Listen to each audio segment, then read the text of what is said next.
Hi Luke, you stated previously how Conor trash talking has been effective in making opponents deviate away from their game plan. But how about Colby in terms of talking about how Masvidal was a bad dad to his kids, as well as saying how Woodley was a bad dad, also criticizing Woodley's political beliefs? I think he called him a terrorist, if that was the word I recall. Do you therefore think Colby's trash talk is effective, or even if he did not trash talk, he'd still win the majority of his fights?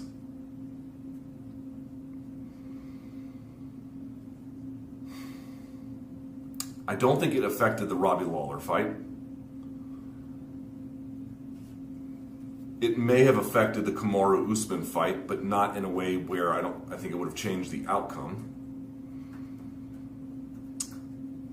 Masvidal fight, here's the thing.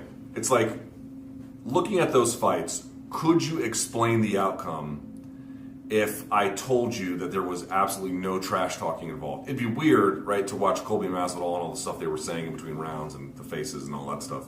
But I guess what I'm trying to say is you could get those same outcomes and the same complexions even if there had been no trash talking.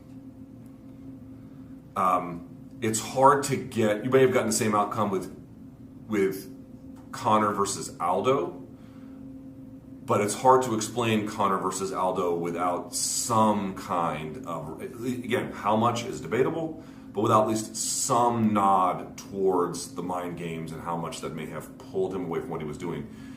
Colby doesn't fight in that way. He fights in a way to smother.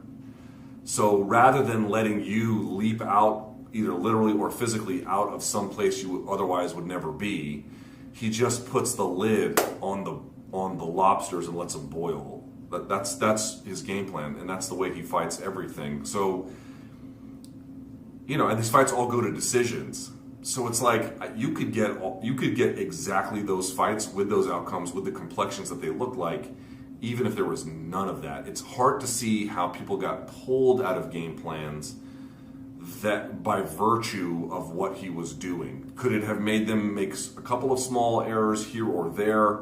Certainly. Remember though, it could also propel certain people to do even better. Who knows how much Kamaru took some of that stuff and used it as fuel for training. Now, of course, your tactics still have to be on point, so even then there's a limit to what you can do. But so it worked really well for Conor in that particular circumstance and perhaps a few others. But for Colby, he has such a style of fighting that is so, I'm not going to say one note, that's not quite right, but is so devoted to a certain labor-intensive practice that I don't even know if fighters have the ability to throw out a game plan other than like, I was going to defensively wrestle and now I'm going to go for submissions. Like, you don't see anything like that. They still kind of go to the same things they would otherwise go to, right? Or if they had a major leap up in ability. So I take it that it's good for getting people interested to watch him fight. There is some value to that. How much is, again, debatable. But in terms of confusing opponents to go a different direction, his style doesn't even really allow for much of that. His style is predicated on bringing the train to a stop. And that takes a lot of effort. And yes, they can make mistakes along the way to do that. But I don't see a lot of clear evidence of it.